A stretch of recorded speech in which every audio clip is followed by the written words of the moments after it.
What's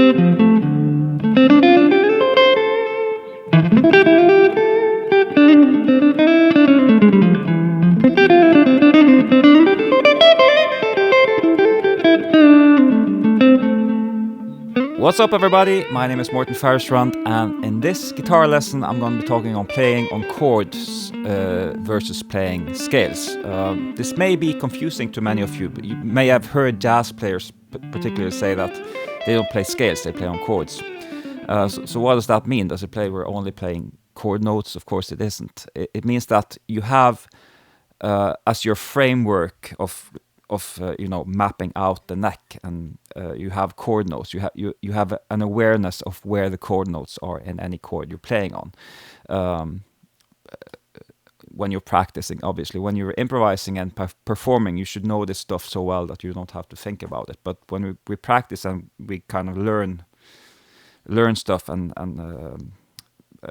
learn the neck, you need to know where chord notes are in the chords you're playing on. So let me give you just an example.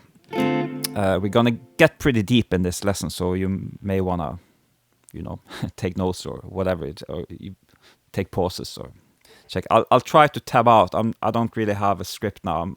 I'll try to tab out the important stuff and leave a link for that in the description, so you can download that after.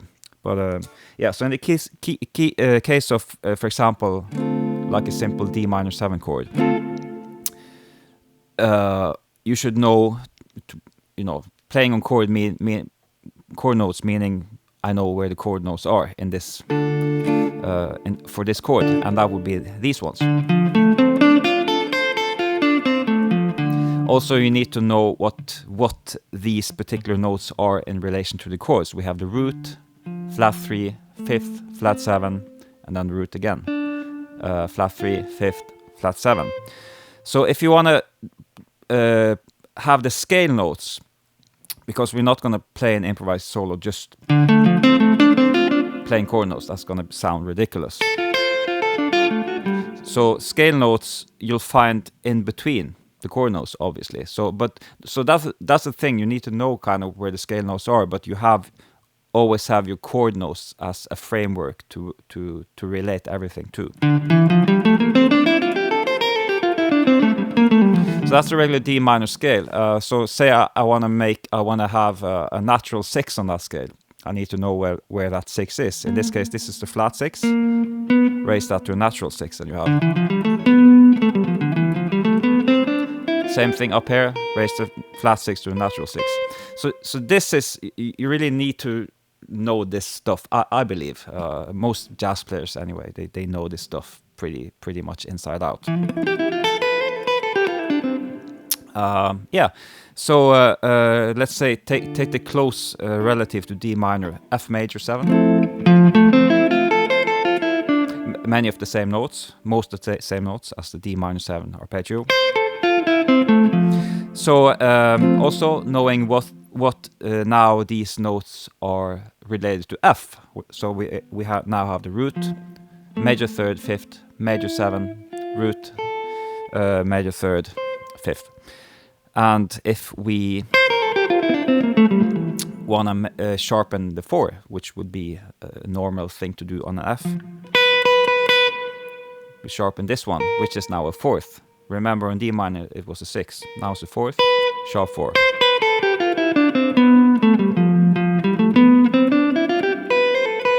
Also, let's flatten the 7th.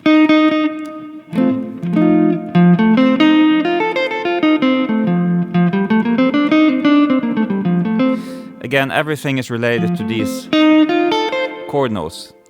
Flat 7, let's say you want to sharpen the 4 and have a Lydian dominant. Right? And all that's kind of built on that framework. This is, of course, going to be an inversion of the melodic minor scale. In this case, C melodic minor. So, that's the basic. Now, if this is all new to you, you probably just need to sit with it and figure it out and use your own different ways of how to to kind of understand this stuff. So you probably need to spend some time with it if it's new to you, and just figure it out. But what I wanted to really get into today is a chord, actually 4 chords that's coming from the melodic minor scale.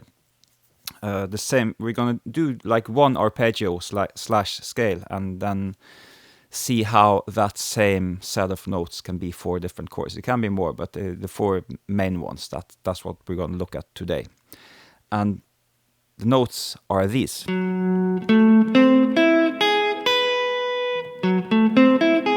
So maybe you're hearing that this is thirds built on top of each other. It's not like a pure arpeggio, you could say, because it's just thirds. It's not like, well, it's not like a 7th arpeggio. But anyway, the notes are F sharp, A, C, E, G sharp, and B.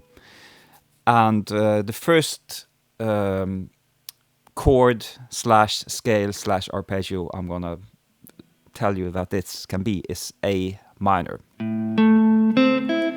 In this case, A minor with a major 7th. So that's gonna come from the A melodic minor scale. So let's look at the chords first. We played the arpeggio, obviously. Right? If you want to play this as a chord, you have some different options, because we have 2 notes on that string. Obviously, we can just play it one at a time as a chord, and also 2 on this string. So the combinations would be like this. And change this one on the bottom string. Keep the rest. And then we'd have this one, and also this one. So that's the 4 chords. Kind of have the same sound to them, maybe except from this last one, because this is a little bit different. It doesn't have like the tritones and like the colorful. It doesn't sound that much like a big jazz chord, I guess, as these ones.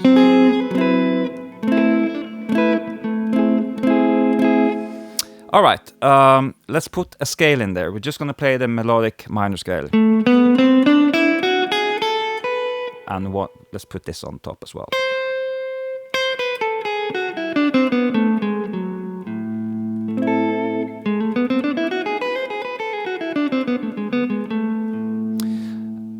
Okay, let's see what these notes are related to A. So we have the natural 6, which would be in the melodic minor scale. The root, minor 3rd, 5th, major 7th, and the 9th, or if you, from the scale point of view, the 2nd.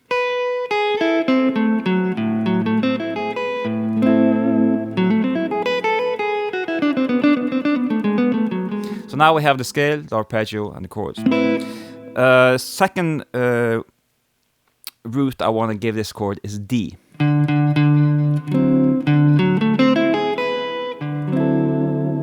And from a D point of view, this is going to be the major 3rd, the 5th, flat 7th, 9th, sharp 11, and 13. Now I'm talking chord notes. Same scale as we did, A melodic minor, or if you want to call it Lydian dominant, D Lydian dominant. If you're related to D, call it D Lydian dominant.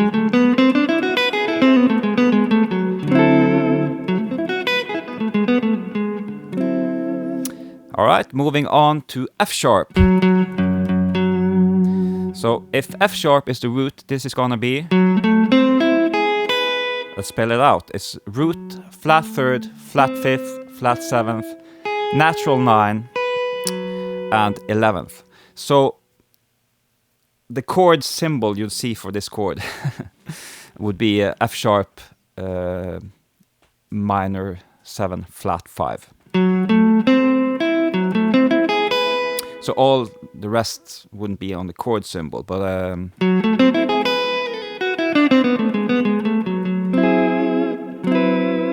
pretty common jazz chord to play. it's you call it like you could call it a Locrian natural 9. I think maybe it's been called, but yeah. And the last root I'm gonna give this set of notes is gonna be G sharp. So let's analyze this from a G sharp point of view. So that's gonna be flat 7, flat 9, major 3rd, flat 13, root, sharp 9. This is coming from a chord note point of view. So that means we talk 1, 3, 5, 7, 9, 11, 13. So that's G sharp altered, or G sharp 7, sharp 9, flat 13, if you want to specify the chord notes. So you're probably noticing that these this scale or this arpeggio, they get a different character when they are related on different root.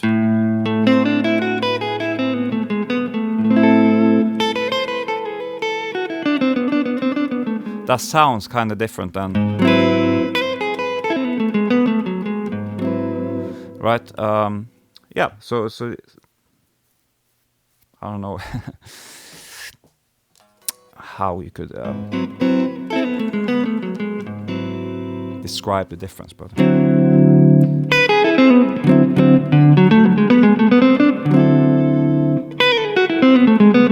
so that's a pretty theoretical approach. This is not gonna, you're not gonna be able to suddenly play great jazz music because you know this stuff. But this, I think, it's important to know, like I don't even want to call it. It's not like a very complicated theory. It's just knowing what one note is compared to another note. There's a lot of theoretical concepts that are much more advanced than this that I'm not really getting into, but this is kind of the level I think you should be at. So yeah, I just want to give you a couple examples to how to use this particular scale or this particular chord notes. And one would be in a 2-5-1. Oh, not even 2-5. Let's just start with A minor, like a variation to playing A minor or A minor pentatonic.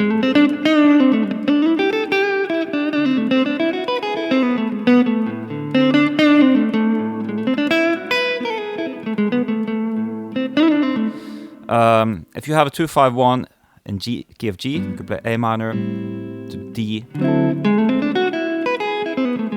It's nice to play first like a regular minor and then going to the slightly more colorful one.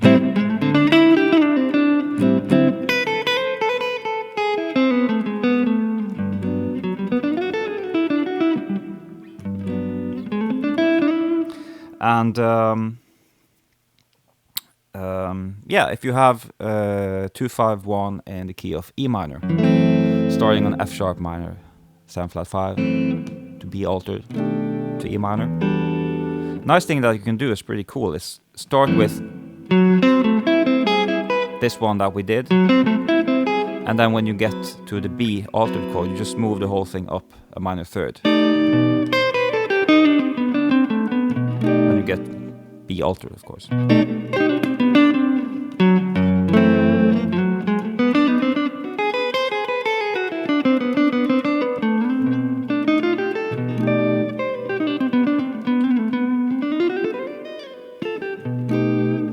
And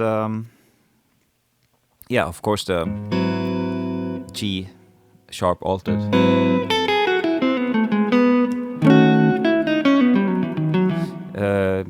If that's part of a 2-5-1, that would go to C sharp minor. So starting on D sharp minor 7 flat 5. Same thing. You could do the this thing down a minor third. It would be on different strings, right? So D sharp minor 7 flat 5. Same thing. And then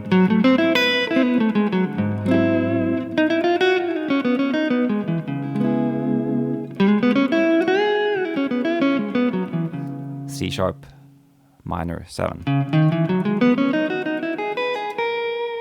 Of course you know what note this is. Natural 6.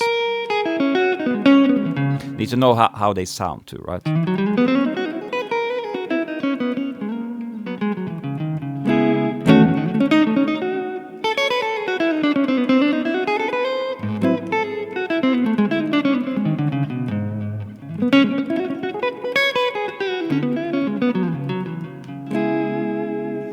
All right. That was it. It's gonna probably take some time to get this stuff in if you don't have it. But my recommendation is that you sit with this a little bit, and not a little bit, until you know it. And the more you do stuff like this, knowing what notes are related to, for example, a root, it's gonna be easier the more you do it. And of course, any chord you could start. You don't have to start with all this alter stuff. Any chord, like this chord, knowing what each note is, right, related to the chord. Any chord you should know what the steps are, what chord notes you're playing.